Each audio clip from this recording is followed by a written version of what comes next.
Hello and welcome back. I've been expecting you. I have a choice book, a diary, actually, that I feel like you would really enjoy listening to. It's a story about a creature who once rode a mighty three-headed beast and how his decisions led to the near extinction of his entire race. But how about I just read it to you instead?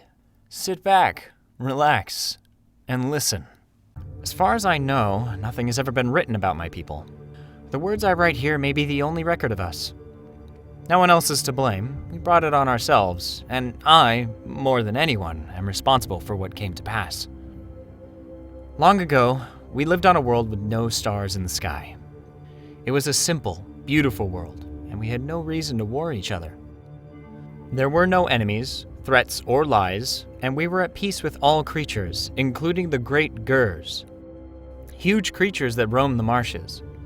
We helped them to find food, and in turn, they allowed us to ride them, to plow our fields.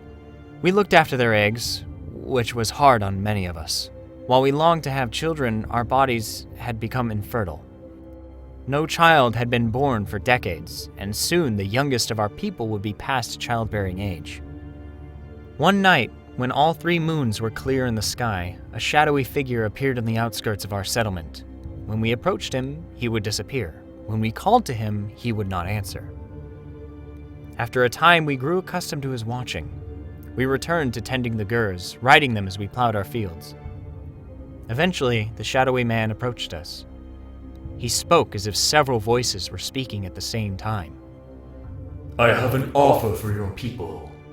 I can cure your infertility. You must stop playing nanny to these beasts and have children of your own. Come away from this world and receive my gift. Another world? A chance to have children? It was so much to comprehend. He had only given us a night to decide. We, the tribe's riders, met on our Gurs, away from the stranger. We talked and called for a vote. Each was required to step their Gur forward if they wished to follow this man. Those who wished to remain must step back. I was the only one to remain still as the others moved forward. Making decisions had never come easily to me. So we followed the man through the portal to another world. It was nothing like our own, full of mountains, great oceans, and a huge variety of creatures. Having left our world to the Gurs, we soon developed an affinity with dragons. These great lizards were not unlike the Gurs, except they breathed fire and were not so gentle. Yet, in our hands, they became tame enough to ride. The one who brought us here, the one they called the Empty Lord, told us that we were the first to accomplish the feat, and he seemed pleased with us. The new world was complex, and much happened we didn't understand. We had to quickly learn about concepts like combat, war, betrayal, loyalty, and lies. Of that list, loyalty came easiest to us, and we did as the Empty Lord commanded, hoping that he would reward us with offspring. We learned about war next, and we took to it with great skill. It awoke something in us. The Empty Lord's enemies began to fear us. I rode a magnificent black beast with 3 heads. Word spread of us, the Dragon Riders. For years we rained fire on our opponents, and many of us forgot about our infertility, even as our numbers fell. The finest warrior will still fall, and age took our elders. I called for a meet, and we agreed to petition the Empty Lord, and he asked us to wait until the war was over. The Empty Lord told us this day would come soon, but after one vicious, terrible battle, only 5 of us remained. We had gone from dozens to a handful. It was at our lowest ebb that one of the Empty Lord's generals, Zamorak, approached us.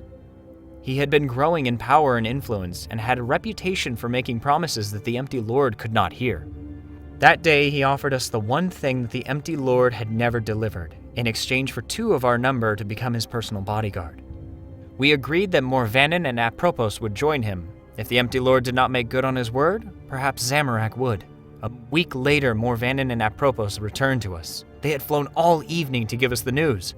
Zamorak had retrieved a weapon that had enough power to kill the Empty Lord, and there would be a confrontation that night.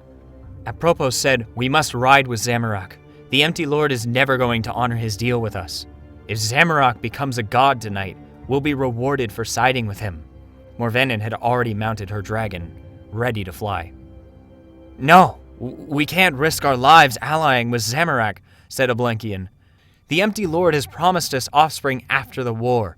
If we warn him, he will reward our loyalty. Besides, how do you know Zamorak has the power to give us anything?" Balistan nodded in agreement. Like the Gur meets of old, we voted on our steeds.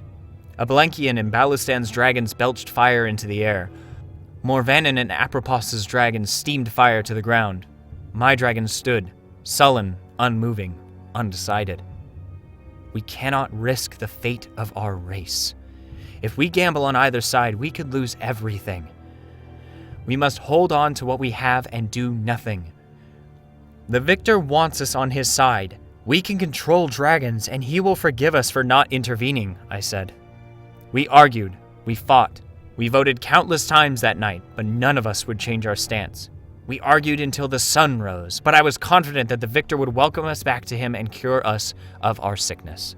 But that night, both Zamorak and the Empty Lord disappeared from the world. We never learned of what happened. More importantly, their armies did not disband. There was chaos, and many fought among themselves, but others looked afield for revenge. Zamorak's allies claimed that Morvanin and Apropos had abandoned Zamorak and branded them traitors. Those loyal to the Empty Lord believed Amblenkian, Balustan, and I were traitors too, and came for us. Apropos died first, hunted down by Zamorak's vampires. Once they bled her dry, they tied her to a great stake for all to see. It wasn't long before Ablenkian and Balustan followed her. They tried to flee, but were torn apart by the Empty Lord's Ripper demons.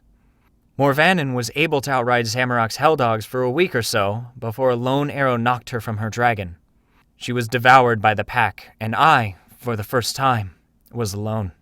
I have returned to the cave where we entered this forsaken world. My dragon is by my side, which gives me some small comfort. Looking at him reminds me of the Gurs of my home world.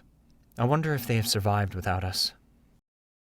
Thank you all so much for listening to this story. If you want to hear another one, definitely leave a comment down below telling me what kind of lore books you would like me to read next, and I will definitely take it all into account.